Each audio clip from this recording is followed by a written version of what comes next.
Students, बेटे जैसा कि आप जानते ही हैं, अब आपके पास में वीडियो भी आएंगी। अभी तक आप ऑफलाइन क्लासेस के लिए आ रहे थे ना, और अब तो आपके पास में वीडियो भी आएंगी और आपकी जूम क्लास भी चलेगी, क्योंकि बोर्ड के एग्जामिनेशन स्कूल में चल रहे हैं। तो उस दौरान आप अपने पेपर भी देते रहेंगे बीच बीच में जब पेपर होगा, और उसके साथ साथ ये वीडियोस देखते रहेंगे, जिससे कि आगे का कोर्स हमारा कंटिन्यू रह सके।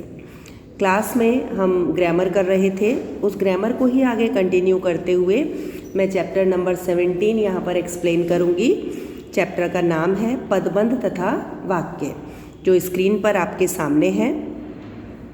इसमें हम सबसे पहले ये जानेंगे, आप जानते भी हैं कि शब्द किसको कहते हैं, और उसके बाद जानेंगे हम पद किसको कहते हैं, है ना। स्वतंत्र और सार्थक वर्णों का समूह शब्द कहलाता है।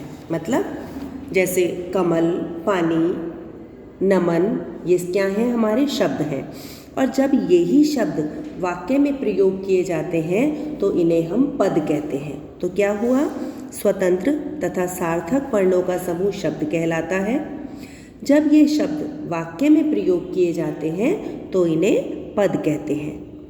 जो वाक्य होता है, इन्हीं पदों का एक व्यवस्थित रूप होता है।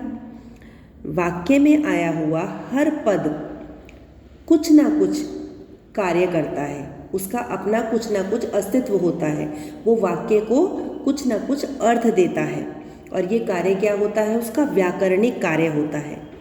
ठीक है, वाक्य पदों का व्यवस्थित रूप है। वाक्य में आया प्रत्येक पद कुछ ना कुछ व्याकरणिक कार्य करता है। जैसे लड़की गाजर खा रही है, इस वाक्य के अंदर लड़की और गाजर दोनों शब्द क्या है? ये संज्ञा है। खा रही है क्या है? क्रिया है। तो लड़की क्या हो गया? संज्ञा पद। गाजर क्या हो गया? संज्ञा पद। खा रही है क्या हो गया?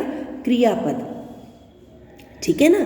तो वाक्य में आए कर्ता पद को हम इस तरह से भी, एक लड़की गाजर खा रही है, तो यहाँ लड़की, एक छोटी लड़की, सब कर्ता भी हैं। संज्ञा पद होने के साथ साथ ये कर्ता हैं। ठीक है। कई पदों के योग से निर्मित वाक्यांश जो एक ही पद का काम करें उन्हें पदबंध कहा जाता है। जैसा कि आप ऊपर के दो सेंटेंसेस में देख रहे हैं, एक लड़की, संज्ञा तो हमारी लड़की है, लेकिन उसके साथ एक जुड़ा हुआ उसे पूरी तरह से कंप्लीट कर रहा है, तो एक लड़की, ये हमारा क्या हो जाएगा? संज्ञा पदबंध। ऐसे ही एक छोटी लड़की, ये भी एक शब्दों का समूह है, जिसमें 1, 2, 3 शब्द पद हो सकते हैं, और इसी समूह को हम पदबंध कहेंगे। पदबंध के 5 प्रकार होते हैं: संज्ञा पदबंध, सर्वनाम पदबंध, विशेषण पदबंध, क्रिया पदबंध और अव्यय पदबंध। सबसे पहला संज्ञा पदबंध। वाक्य में संज्ञा पदों का काम करने वाले पदबंध संज्ञा पदबंध कहलाते हैं। जैसे नन्हे नन्हे ढेर सारे बच्चे आए, बच्चे क्या है? संज्ञा। ये क्या है? संज्ञा पद। लेकिन ये जो बाकी के सारे शब्द हैं, नन्हे नन्हे ढेर सारे, इस बच्चे शब्द के साथ जुड़े हुए शब्द हैं, और यहाँ तक ये पूरा एक शब्दों का समूह है। तो ये क्या बन गया? संज्ञा पदबंध। कहाँ तक बन गया? नन्हे नन्हे ढेर सारे बच्चे, बच्चे तक क्या हो गया? ये संज्ञा पदबंध हो गया। अगला, जैसे लकड़ी की पुरानी मेज टूट गई। लकड़ी की पुरानी मेज, मेज क्या है? संज्ञा है। मेज को पूरा करने के लिए जो उससे पहले के शब्द आए हुए हैं, वो मेज तक एक कंप्लीट समूह बना रहे हैं, तो ये क्या कहलाएगा? लकड़ी की पुरानी मेज, संज्ञा पदबंध। उसके बाद सर्वनाम पदबंध। जब एक से अधिक पद जुड़कर सर्वनाम का कार्य करें तो उन्हें सर्वनाम पदबंध कहते हैं। जैसे इस नगर में बनने वाली कलाकृतियों में से कुछ मेरे पास है। अब इस नगर में बनने वाली कलाकृतियों में से कुछ क्या है? यहाँ पर सर्वनाम है।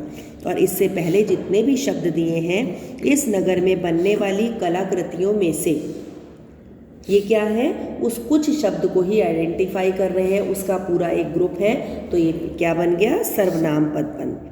हमेशा शोर मचाने वाले तुम आज चुप क्यों हो? हमेशा शोर मचाने वाले तुम, ये तुम तक क्या बन जाएगा?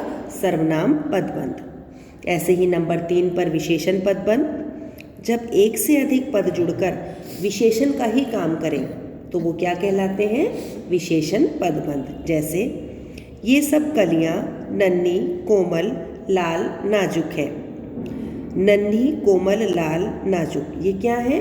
ये सब विशेषण है। और ये विशेषण शब्दों का एक समूह होने के कारण ये नन्ही, लाल, कोमल, लाल, नाजुक, ये क्या है? विशेषण पदबंध। जल्दी जल्दी बोलने वाले लोग आज चुप हैं। जल्दी जल्दी बोलने वाले क्या है? किसी व्यक्ति की, लोगों की विशेषता है। और विशेषता क्या होती है? विशेषण होता है। तो जल्दी जल्दी बोलने वाले, ये क्या हो गया? विशेषण पदबंध।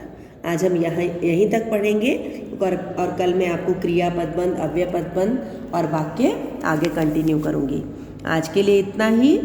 वीडियो देखिए, समझने की कोशिश कीजिए और इससे संबंधित सारी समस्याओं का समाधान जूम मीटिंग में किया जाएगा। Thank you students, have a nice day.